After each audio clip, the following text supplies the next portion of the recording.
guys? Welcome back into the Ballroom Podcast. This is episode 13. I'm your host, Rohan and Arav, and as always, I'm here with my good friend and co-host, Arav Bagwadi. And today we're joined by another special guest. He's a Duke commit and a basketball savant, Hari Srinivasan. Boys, how's it going? I'm good, Rohan. I'm super excited to have Hari on the podcast with us. Super excited to talk to both of you about the conference finals. Looking forward to previewing them. Hari, how's it going? Pretty good, Arav. Good to be on the podcast with you and Rohan, two of the most knowledgeable basketball fans I know, and I'm ready to get started. Let's do it. Should we look at our first conference finals? Yeah, let's do it. Let's look at the Western Conference Finals.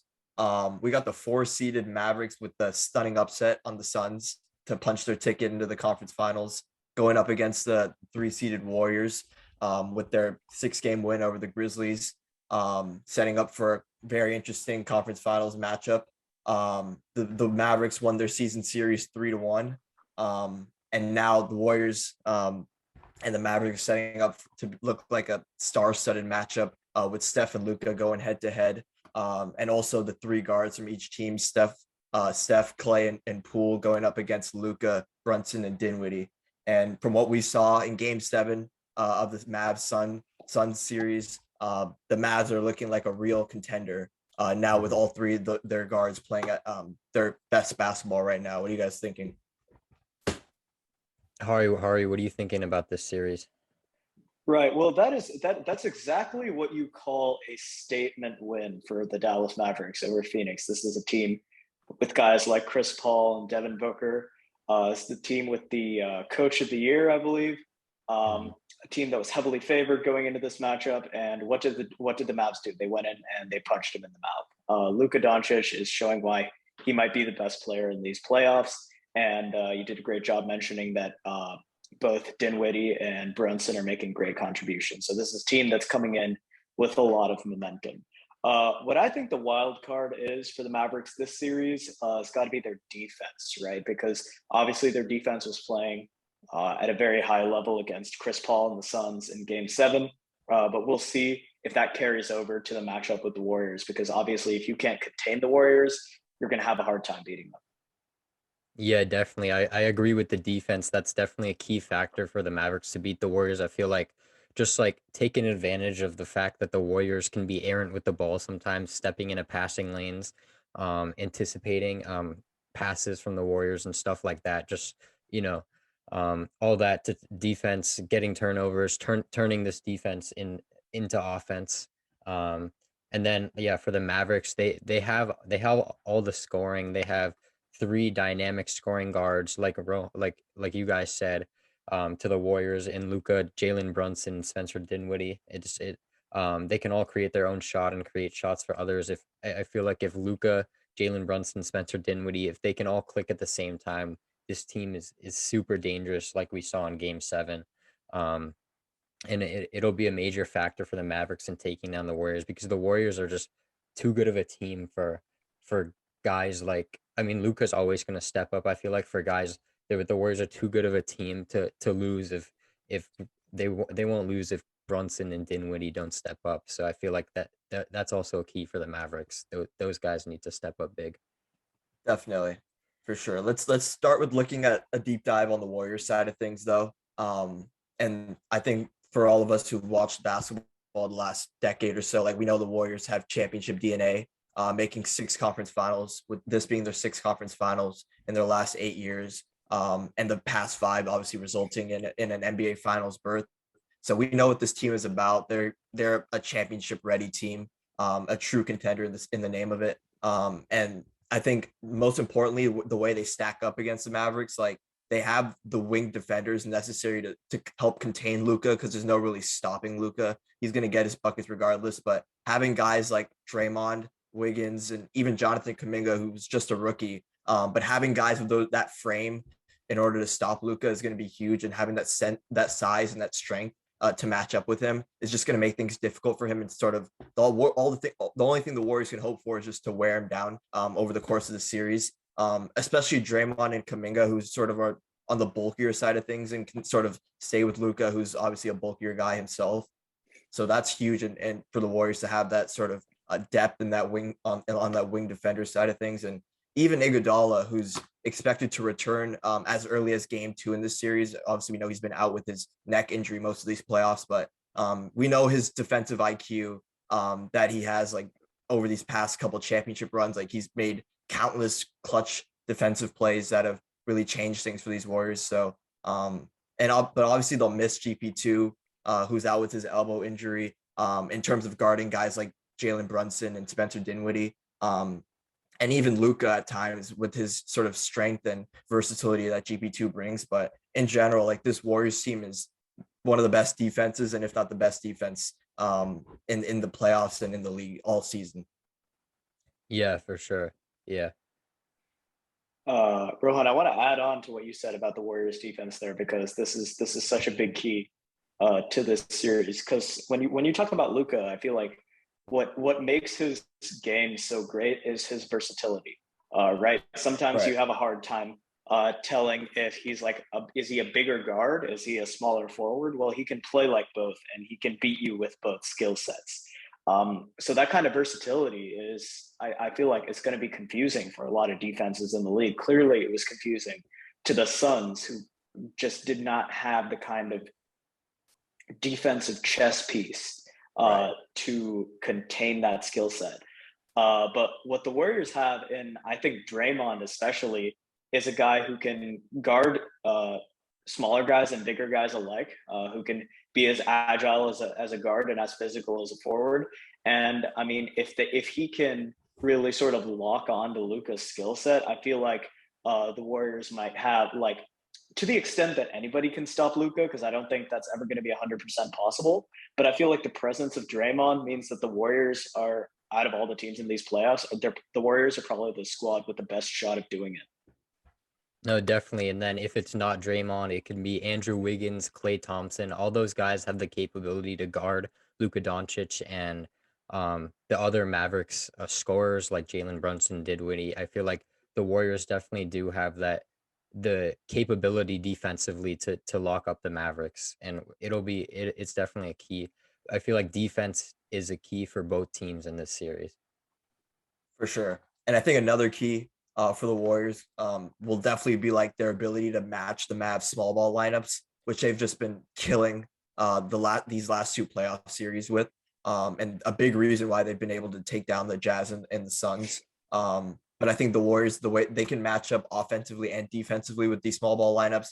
Obviously, we know what the death lineup or the new death lineup is of the Warriors with Steph, Clay, Poole, Wiggins, and Draymond, and kind of what that provides on the offensive end with sort of that shooting and spacing that obviously the Mavs have as well with their 5-out offense and 3 of the best shooters in the league, and Steph, Clay, and Poole on the floor at the same time, and kind of what that does for your offense and how difficult it makes it for the Mavs as well, because they have to guard pretty much 3 players just running around off screens, and that kind of wears you down with having to track them down on defense. And also they can sort of plug and play the Warriors with sort of their guard and wing depth, having players like Otto Porter who's going to return in game 1 after missing game 6 in the Grizz series with his foot injury, but he can run some small ball 5, and players like even Damian Lee and Kuminga and players like that, they're all 3-and-D players.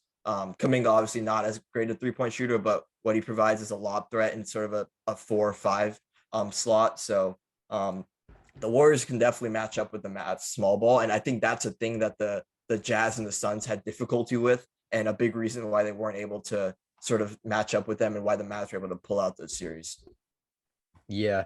And I mean, the Warriors, obviously, they also have the shooting to keep up with Dallas. They have one of the best they're one of the best shooting teams in the league, and they're second behind the Mavericks actually in 3-point shooting in the playoffs, among the remaining 4 teams. The Warriors are at around 38%, and the Mavericks are at around 39%. And obviously, they have Steph Curry, Klay Thompson, Jordan Poole, 3 of the best shooters in the league. And then Clay and Steph are obviously 2 of the best shooters of all time. And they've hit big shots in crucial moments, like we saw with Game 6 Clay. Steph Curry also stepped up in the 4th quarter in Game 6. They've been doing it their whole career. So I mean, I have no doubt that they'll be able to do it again in the Western Conference Finals against the Mavericks. There's Steph and Clay. They're the two best shooters of all time, and that's what they're here for. Yeah, definitely. And I think also looking kind of like how the small ball line is going to affect like rotations for the Warriors. And I think we saw what Looney was able to provide for them in the Grizzlies series. But I think with the small ball, I don't think he's going to probably get many minutes in the series, as long as the Mavs continue this sort of scheme of playing 5 out and going small. So I think that's definitely something to look at. And the Warriors rotation will probably shrink in that sense. But yeah, as you said, like the Warriors kind of have that shooting to keep up with the Mavs, and obviously with them being the second highest 3-point percentage out of the remaining 4 teams, and the Mavs being the first, so it's definitely going to be a shootout in this series. Both sides are going to live and die by the 3-point line, as we've seen in both their playoff runs thus far, and I think that's going to make for a super exciting series. Yeah, Hari, what do you think about like the about like bench production from both teams? Like, who do you think would have better bench production that would be crucial in this series? Well, I feel like for the Warriors in particular, this might be a little bit of a misleading question just because of the fact that, I mean, they technically don't start Jordan Poole, meaning Yeah, he is Yeah, technically a bench piece, but at the same time, he might be the best bench piece, and he is. Um, for most teams, he's a starter, and he has a starter's level talent, and at this point, approaching a star level talent. But Jordan Poole aside, I feel like in terms of depth, these teams match up pretty well. I mean, obviously, the Mavs being a very deep team, having some quality shooting coming off the bench in players like Davis Bertans, and kind of more rotational players like Reggie Bullock. And perhaps this collection of guys can kind of replicate the production that the Warriors have in Poole. But I feel like the role players on the Warriors have stepped up where needed. So I don't know. It's hard to say. Perhaps the Mavericks have bigger names coming off the bench, but the Warriors definitely are able to match their contributions to the team. And so, looking at the second units of both squads, I feel like Jordan Poole is the difference maker that puts the Warriors over the top. yeah, for sure. I mean, Spencer Dinwiddie also comes off the bench for Dallas as well, too, right? yeah, So he's also a difference maker off the bench, yeah. definitely as we saw in Game 7 against the Suns. So him and Poole are obviously, like you said, Hari, just a really crucial factors coming off the bench for both teams. I think that's what makes it so interesting too, right? Because Yeah, Dinwiddie and exactly. Poole kind of are playing the pretty much the same role for both Hmm. these teams.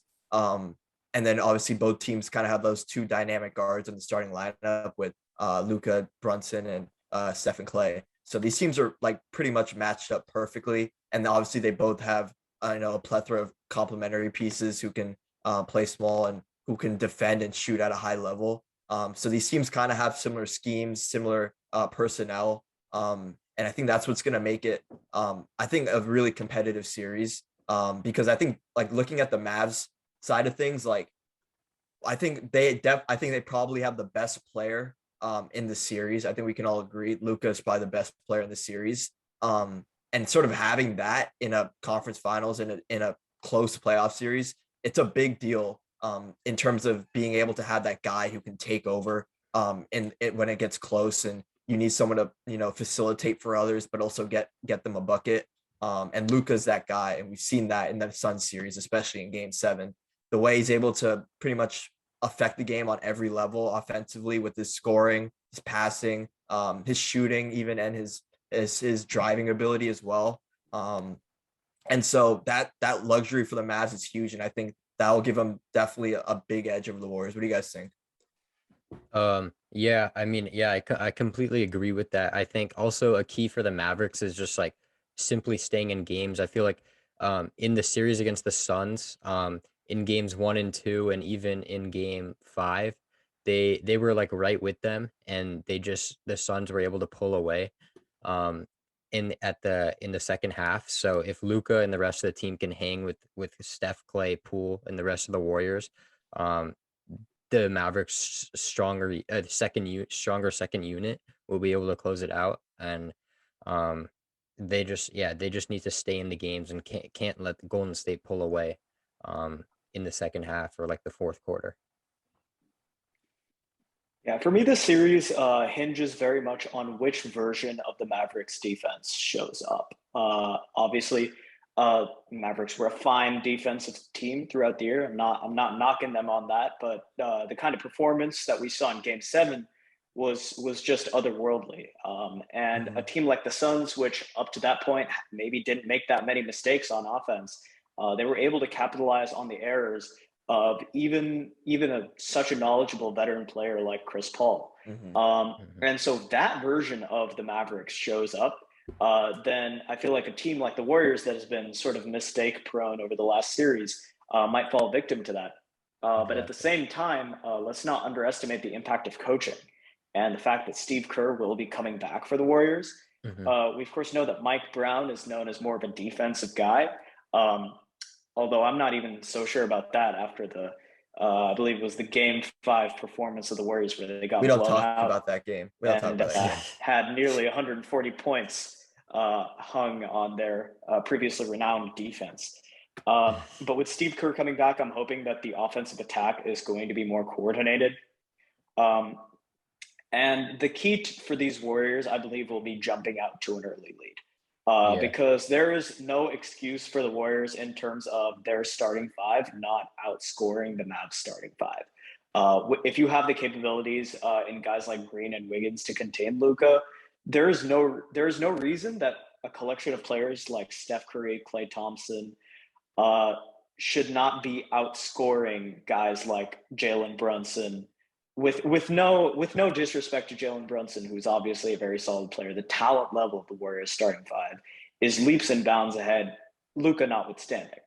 But if the Mavs can stay in the game by containing the Warriors defensively the way they did the Suns, I feel like the Mavs are a deeper team. The Warriors, of course, have the star player on their bench in Jordan Poole, who's obviously the star sixth man. But the Mavs have a deeper bench, meaning that, and I watch a lot of ACC basketball. I'm a Duke fan, and Duke is a team that's got a lot of star players year in and year out. And the team that the Mavs make me think of is Florida State, because Florida State is never going to have the superstar guy, the lineup of full five-star recruits. I think their best NBA player produced in the last 5 years is like Patrick Williams. Good guy, but like, you know what I'm talking about. Terrence Mann's up there. Yeah, Scotty Barnes now. Scotty Barnes. That's true, Scotty Barnes. They got some talent. Yeah. They do have some talent, but I'm reluctant to. I'm reluctant. I know what you mean, though. They have a lot. They have a lot of rotational guys that come out of there. They do, but let me know when they have a guy like Kyrie or Zion. Let's just say that, or Jason Tatum, who we'll get to later in this episode.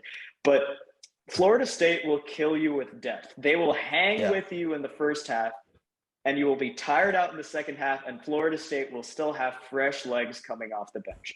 So if the Mavs starters can hang with the Warriors, avoid getting blown out by the kind of explosive attack of Steph and Klay, then I feel like their superior depth might be enough to keep them in games.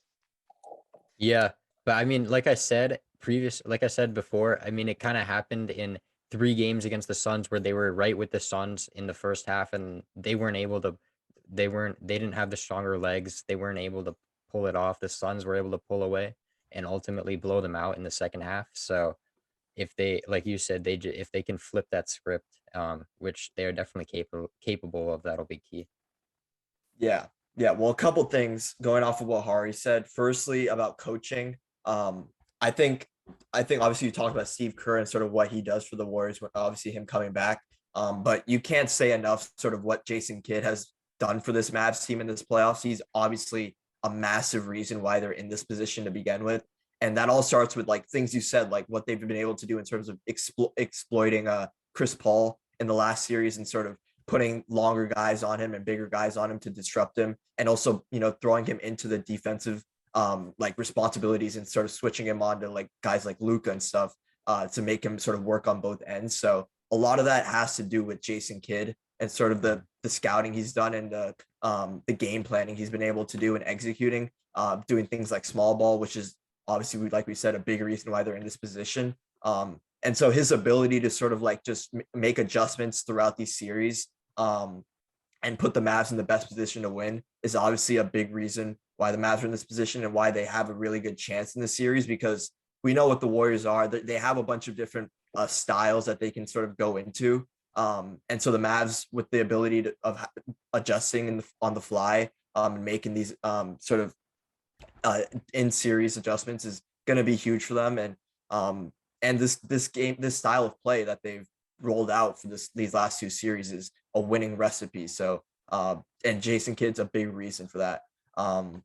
And then also the thing you said about the Warriors having sort of the outright better starting lineup, I think that's arguable. I think the Mavericks, I think with like Luka and Brunson, you could argue that on the ball, their backcourt is more dynamic than Steph and Clay, because Steph and Clay are both off-ball players. Draymond's the one usually with the ball, and he's making the passes, and rather than Steph and Clay. So they're not really facilitating. They're the ones sort of running off screens and getting shots off. And so I think having the Draymond sort of with the sole responsibility of the point guard duties and sort of getting everyone else involved, that's different for the Mavs, because they have both Luka and Brunson who can sort of get their own shot, but also are pretty much the point guards of the team and will get everyone else involved.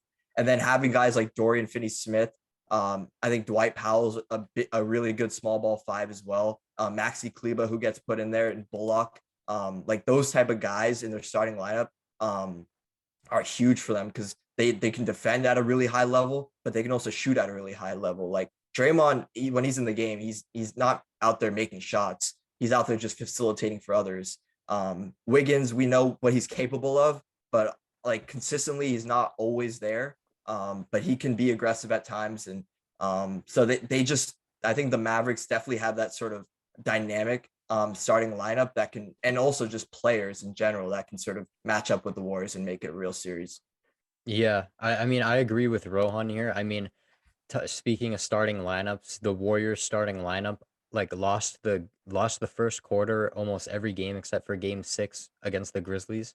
And they lost, yeah, the Grizzlies were on top most of the time, so I feel like it's not ridiculous to say that the Mavericks, Mavericks definitely, like the Warriors, they have they have a chance to be like the Mavericks do definitely have a chance to win the first quarter in each of these games. And the Warriors, like you, I don't think it's ridiculous to say that the Warriors have to. I think it's kind of ridiculous to say that the Warriors have to win the first quarter every time, because I feel like their starting lineup isn't that much better than other teams' starting lineups. For sure. Okay, I think now that we've sort of gone through each side of things for both teams, what are your guys' early predictions now for the series? You got Warriors or Mavs? Ari, let's start with you. I got the Warriors, and I have them winning this series in 5 games. And I know that might be a somewhat shocking prediction, but I'll defend it a little bit.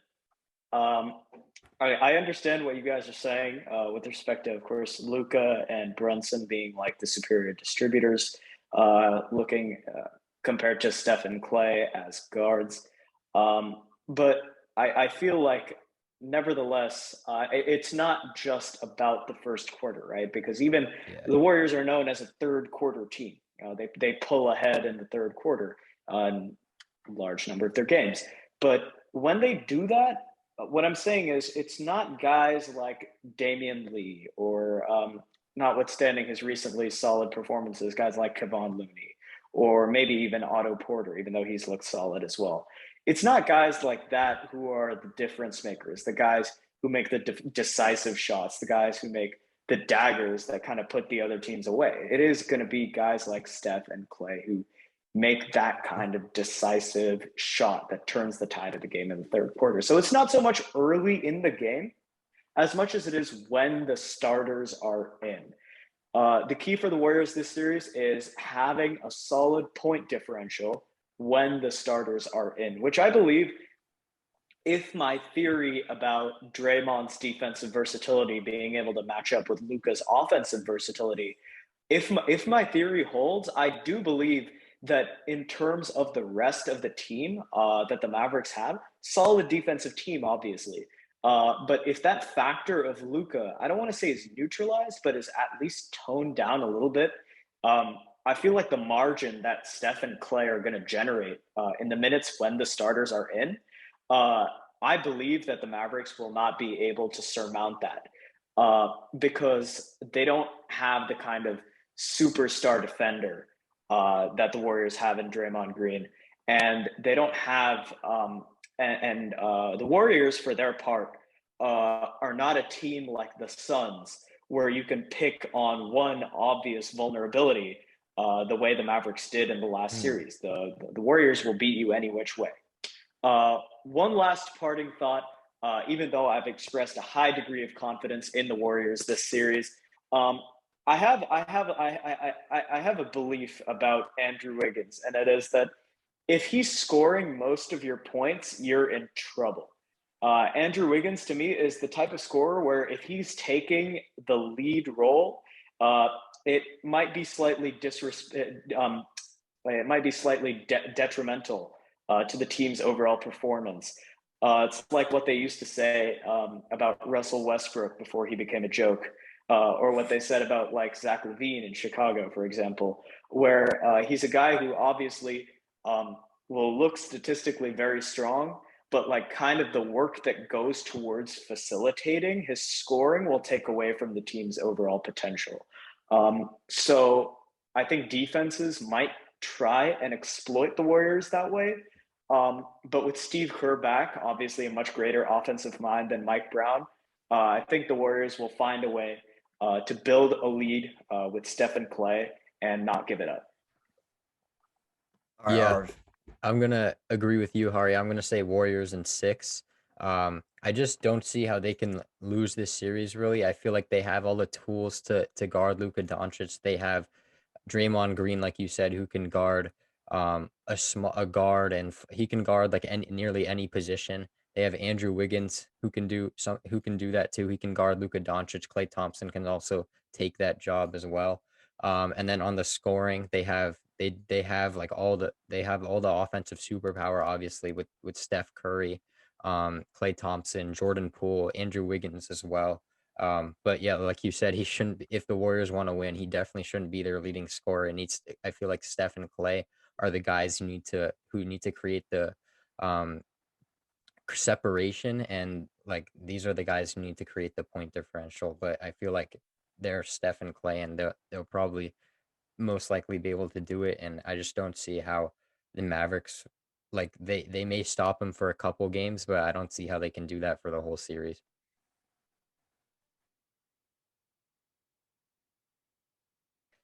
Looks like we might have lost our for a All right, second all there. right. I'm back. I'm back. Wait. Uh, Okay, cool. All right. Well, okay. This is my turn, right? Yeah.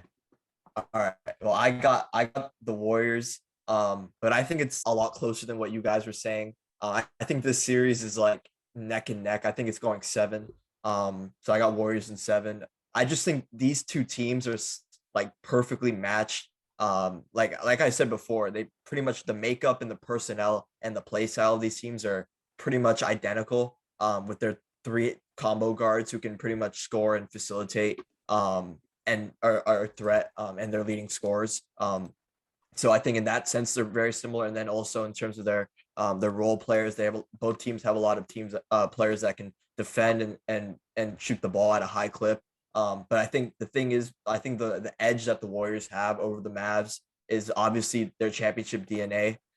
And sort of that experience that comes down to it, and when it comes to the big games and the big moments. And I think if this game goes to a game 7, which I think it will, I just think I trust the Warriors more in terms of pulling it out, and sort of making the plays down the stretch that'll win the game. But and more importantly, making shots down the stretch, because I just don't know if the Mavericks will be able to sustain this hot shooting like continually into the late ends of the series. But I think the way both these teams shoot the ball, they're both going to have good shooting games and bad shooting games. And I just think the Warriors are probably going to have just a bit more of those hot shooting nights. With obviously we know they have two of the greatest shooters of all time in Steph and Clay, and also Poole, who's emerging as one of the best shooters in the league.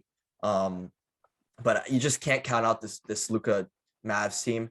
The way they compete and on both ends of the ball, they have scrappy guys like Dorian Finney-Smith who can come up big. Reggie Bullock and Maxi Kleba, who we know can step up in big games. So I don't know. I'm really torn between both these teams, but I think just because of the experience that the Warriors have, I'm going to give them the slight edge, but I think it's going 7, and I think this is going to be a really, really good series. Yeah, I'm looking forward to watching and seeing how it turns out. Should we move on to our next series now? Yeah, let's do it. All right, so next we got the 1 and 2 in the East. We got the Miami Heat versus the Boston Celtics. And yeah, in this for the Eastern Conference Finals, this is the second time in the last 3 years that the Celtics and Heat have played in the Eastern Conference Finals. And the Celtics won the season series 2-1, but in these games a lot of guys on both teams were out with injuries. Um and I mean, for the Celtics in this series, in game 7 against the Bucks, Marcus Smart had a slight foot sprain in his right foot that he suffered, and he's hopeful to play in game 1, but if he's limited, guys like Derek White and Peyton Pritchard will have to play a bigger role. As we saw, with Derek White proved against the Bucks that he can play a major role for the Celtics. He came up big in games against Milwaukee. And also Robert Williams was going to come back, and he's not going to be on a minutes restriction, so that's going to bolster the Celtics rim protection and paint presence, which they certainly need against someone like Bam Adebayo for Miami.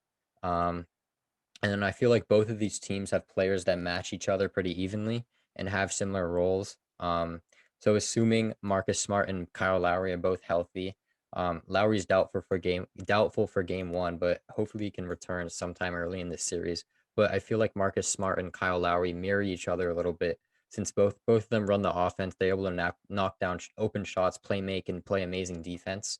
And then Grant Williams and PJ Tucker play similar roles in terms of defense and hitting open threes, especially in the corner. But I feel like the Celtics have a little edge um, with Jaylen Brown. He's becoming into a 1A option instead of a 2 for the Celtics, and he's proved himself as an all-star and an amazing playoff performer. I feel like they have like really good scoring all around, and um, Miami has I feel like they don't have as much firepower as Boston does, but um, they definitely have the sharpshooting and the defense. And obviously, as we said, defense wins championships, so that's definitely going to be a key as well. Yeah, Harry, what are you seeing for the Celtics? I really like the Celtics in this series. I mean, of course, with the potential absence of Marcus Smart in game 1, they could be vulnerable to some damage done by Kyle Lowry. But if you look at his stats at this stage of his career compared to the rest of his career, like Kyle Lowry has taken on a more complementary role this season with the Heat than he has in seasons past. And I feel like that's notable because his output as a scorer has decreased from years during which he played with guys like Kawhi Leonard and DeMar DeRozan. And he's now playing with a collection of scorers that are, I would say, not as good as those Raptors teams. So he's definitely evolved into a kind of more complementary player at this stage of his career. So I think the Celtics will be able to survive that. The X factor for the Celtics, obviously you guys mentioned Jaylen Brown. He's a big contributor, but everything starts and ends with Jason Tatum, who might just be like the best scorer in these playoffs right now. He's just been playing on another level. And one thing that I've noticed about Jason Tatum, someone who's been watching him since his college days at Duke, is that when I looked at Jason Tatum in college, I was always surprised to see him like projected so high in the NBA drafts, because it felt like he was never the leading scorer in any of the games that Duke played that year. Obviously, Jason Tatum is a guy with an incredibly versatile offensive skill set, great three-point shooter. He can beat you in the mid-range game and obviously inside as well. But I feel like early on in his career, Jason Tatum was prone to take a lot of very low percentage shots. I think he still does for sure too, but he just makes them. He's probably the best like tough shot maker in the NBA. But yeah, continue. He certainly still does that. But like I noticed as his career has gone on, I feel like his shot selection has improved definitely since college Yeah, because he was on definitely. a college team where I would argue that guys like Grayson Allen and Luke Kennard were like more, I would say opponents of Duke that year should have feared Grayson Allen and Luke Kennard more than Jason Tatum that year. But now, obviously, that's not the case, and we saw what happened when Grayson Allen and Jason Tatum went head to head last round. Um, and if you're the Heat, who do you put on this guy, right? Like you put Jimmy Butler on him, and all of a sudden you find yourself um, dealing with a scoring barrage from Jaylen Brown. Or you could put PJ Tucker on him, but like at this stage in his career, is PJ Tucker really agile or explosive enough to cover a guy like Jason Tatum? I don't think so. And with a team that's so reliant on perimeter shooting as the Heat, I'm actually going to contradict Arv's point a little bit from earlier because rim protection obviously is important for the Celtics, but a guy like Bam Adebayo does a lot of his damage as a facilitator. Obviously, one of the better passing big men in the NBA. And the Heat are a team that live and die by their shooting from distance. But looking at a team like the Boston Celtics with Marcus Smart and Jaylen Brown and obviously Jason Tatum, who has stepped up his defense in these playoffs, guarding guys like KD and Giannis. The Celtics are a team with one of the more formidable perimeter defenses in the NBA, which I believe is perfectly built to neutralize the Heat. Yeah, definitely. I mean, like talking about defense, like I think both these teams are probably the two best or two most elite defenses in the league. Like they have all the personnel you could ask for in terms of having elite perimeter guards and perimeter defenders and also guys who could rim protect in the paint. Obviously the Celtics have guys like Grant Williams and Al Horford and Robert Williams who can all just do a tremendous job on bigs. And like we saw with how the Celtics defended Giannis in that Bucks series. And then also with the Heat, we know what Bam's able to do. He can switch literally 1 through 5. He can guard literally a point guard. He's able to protect the rim at such a high level. So the defense is, we know this is going to be a high level defensive series between these two teams. And then also talking about Tatum and sort of how he's the X factor for the Celtics and how he will be in this Heat series. I think obviously you talk about how he's sort of improved in terms of his shot selection, taking more high percentage looks. And I think another underrated part in his development that we saw sort of this year compared to the last couple of years is his playmaking and his IQ on the offensive end, in terms of like sort of in making the right reads and making the right passes, which is, I know it's like very vague to say, but that's really important in terms of how he now is able to sort of like, the game sort of slows down. A lot of players talk about that. The game sort of slows down on offense and you sort of read the defense a little bit better. And I think Tatum's done a terrific job with that. He's not taking forced shots anymore, like you were talking about, and he's now finding his teammates when they're open or sort of looking for a second shot, which is probably a higher percentage look. And I think that's done him wonders in terms of his scoring output. He's become a more efficient scorer and at a higher rate. But also his assist numbers have gone up, and obviously his teammates' numbers have also gone up because they're getting better looks. And guys like Grant Williams, like you saw in the Game 7, he was just getting wide open looks from 3, and Tatum was finding him almost every time. So that's a big reason for their success, and I think that's going to be important for them in this series as well. Yeah, definitely. But I feel like with the Heat, I feel like their defense, I feel like Grant Williams won't get that many open looks again, especially Yeah, against for the Heat, sure. or like the rest of the Celtics won't get as great of looks because of how defensive minded the Heat are and how good of defense they have, how good they are at guarding the perimeter. They also the Bucks played drop coverage in Game 7, which obviously didn't really work. But also I feel like the Heat, like in terms, I feel like the Heat are a harder matchup defensively for the Celtics too. In the way they pass the ball and find open guys who can obviously knock down shots. With Max Strus, Tyler Hero, even Duncan Robinson when he comes in. He hasn't been playing much, but he can shoot the lights out any time he comes in. We saw in garbage time, and he was playing in one of the games in the previous round. And he knocked down a few threes. Um, yeah. And then in the final matchup of the season between the Heat and Celtics, Miami won the game because they were just simply able to lock down on defense.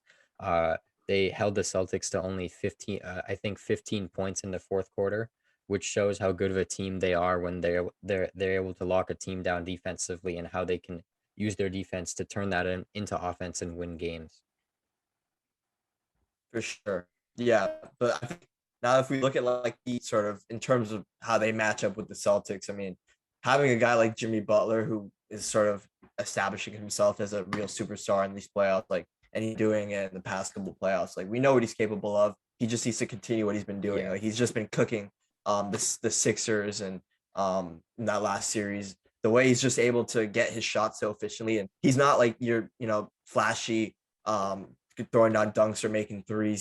He's getting to spots sort of around the paint area and getting high percentage looks. And I think that's going to be a big component for the Heat going forward. But one other thing that we talked about earlier in our last episode is how the Heat are just able to sort of plug in anyone into the system and make it work. Exactly. It's just what they've established themselves as. Is that's just a defensive minded team that can sort of wear you down on the defensive side of the ball and then use that into their offense. So, and guys like Max Strus, who's been stepping up big, Gabe Vincent, who's also been super underrated for the Heat in the starting point guard role. But I think also like they didn't even have a great Tyler Hero series last series against the Sixers. He was pretty much a no-show for what we all saw. So if he's able to just go back or revert back to his regular season play where he was the sixth man of the year, that's also another huge scoring punch that they get coming off the bench, and that just makes this team so much more dynamic. As you said earlier, Arv, like they're not gonna punch you, or both of you guys said that the Heat aren't really a explosive offensive team, but Tyler Hero provides them with a different sort of look and shot creating that they don't really have with many other players on this team. Yeah, definitely. And I mean, against I feel like Jimmy Butler. Speaking of Jimmy Butler, he should probably expect the Celtics to try to just like keep him off. The Celtics are probably going to try to keep him off balance by setting double teams or traps on him, considering how well he's been playing these playoffs and how well he played. Also in the bubble, in the Eastern, in the playoffs, in the bubble, in the Eastern Conference Finals and the finals. So I feel like the Celtics definitely going to learn from that and just like pay a lot more attention to him by sending double teams, traps, making him give up the ball. Um, yeah, and just like make Miami hit tough shot, hit shots. Yeah, Harry, what are you seeing for the Heat in this one? For the Heat, I feel like their matchup is very tough with the Celtics defense. The Heat are obviously a very strong perimeter shooting team, but they match up with one of the stronger perimeter defensive teams here in the Celtics. So I perhaps think that might lead them into sort of being pigeonholed to running their offense through Bam Adebayo, just giving them no other option than to do that. But even when you do that, you meet a defensive presence like Robert Williams inside. So it's really a sort of damned if you do, damned if you don't offensive proposition for the Heat. So then the ball is in the Celtics court to outscore them, I believe. Exactly. Yeah, and I feel like they have more of the offensive firepower to outscore them. As they have Jaylen Brown, Jason Tatum, who can give you 25, 30, even 40 each game. For sure. All right. Well, now that we've sort of talked about it, what are your guys' predictions for this series? You got Celtics or the Heat? Hari, what do you think? I got Celtics in six. I believe the talent level on that team is higher. And I believe the way that they match up defensively with the way the Heat are built around scoring is optimal. I just don't think the Heat are going to get as many of those 3-point looks that they love to have. And they're going to be forced to run their offense in a way that they're not used to. They're going to be uncomfortable throughout the series. So, as I said before, the ball lies in the Celtics' court to outscore them. And the Heat are faced with yet another impossible choice on defense. Who do you have Jimmy Butler guard? Obviously, that's their best defender, and you have to decide if you're Eric Spoelstra, if you want him guarding Jaylen Brown, who I think size-wise he matches up better with, or if you want him guarding Jason Tatum. And Jason Tatum obviously would be the more formidable scorer, but in allocating all of your defensive assets towards guarding Tatum that way, you open yourself up to having Brown, go off for a huge performance. So then I think the burden is going to lie on the rest of the Heat to guard Jason Tatum. And I don't think that they have the kind of difference maker as a player to truly contain a guy with the level of talent and momentum that Jason Tatum has. Yeah, What's your prediction? Hari, I agree with you there, but I think the Celtics are going to win this series as well, but I think it's going to go into 7 games.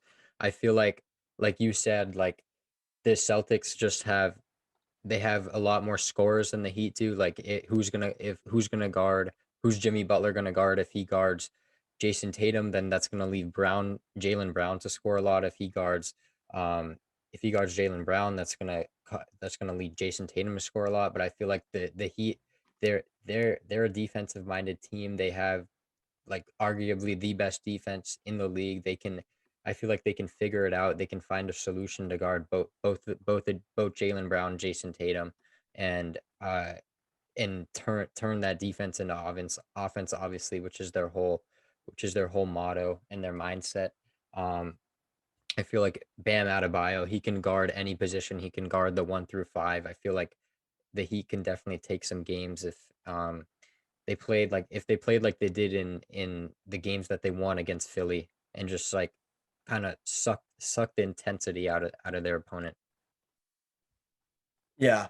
Well, I'm gonna go against both of you guys. I got the Heat in 7 or 6 or 7. I'm not entirely sold on either one, but I think the Heat are gonna win this series. And it's gonna be pretty close. As you guys mentioned, the Celtics are gonna be a really tough threat for the Heat offensively, and the dynamic scoring that they have with Jason Tatum and obviously Jaylen Brown as well. But I think in Tahari's point, in terms of who's gonna guard Tatum and Brown, I think it's probably pretty simple. I think Spo's probably going to put PJ Tucker on Jason Tatum, and he's going to keep Jimmy Butler on Jaylen Brown, just because, as you mentioned, he sort of matches up with him better size wise. And for PJ Tucker on Tatum, like we know what PJ Tucker is his like defensive capability, and that's just him being a tough nose guy who's going to make it tough on Jason Tatum to get his shots up.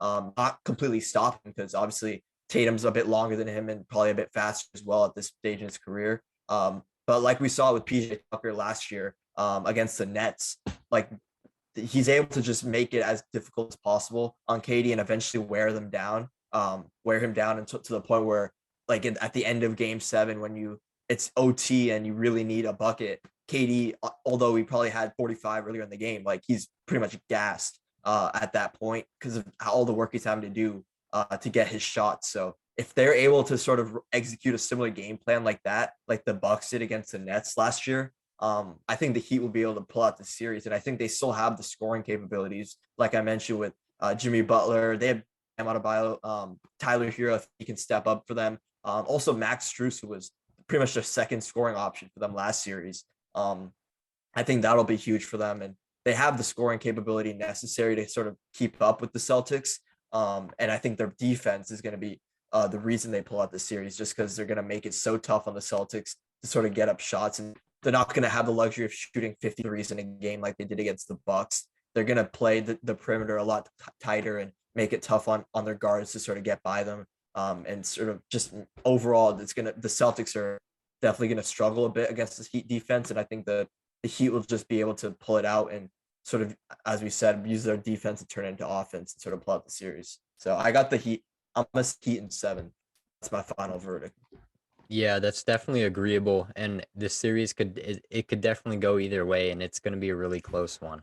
Um, it's going to be exciting, and both of the West and East, both of these conference finals are going to be really good, and we got to get our popcorn ready. Definitely, it's gonna be some two exciting series, and I don't think we could have predicted that Western Conference matchup with the No, 4 and the definitely 3. not. I think most people probably had the Suns making it to the conference finals, setting up that Suns Warriors matchup that everyone's been looking forward towards. But nonetheless, we got some good basketball ahead of us. Yeah, for sure. Definitely a lot to look forward to. Yeah, for sure. All right, Hari, we appreciate you coming on and sharing your basketball wisdom and knowledge with us. It's been a blast to chop it up, but thanks for coming on. Yeah. Thank you guys. Really appreciate you guys having me. Been a great hour talking basketball. Yeah, definitely. thank you, Hari. It's been super fun talking basketball with you. Hope to have you on some other time. I will definitely be back if and when I am invited. Sounds good. Make it happen. All right. Yeah. Thanks for listening, guys. Appreciate Thank you it. guys for listening. Thank you, Hari. See you guys next time.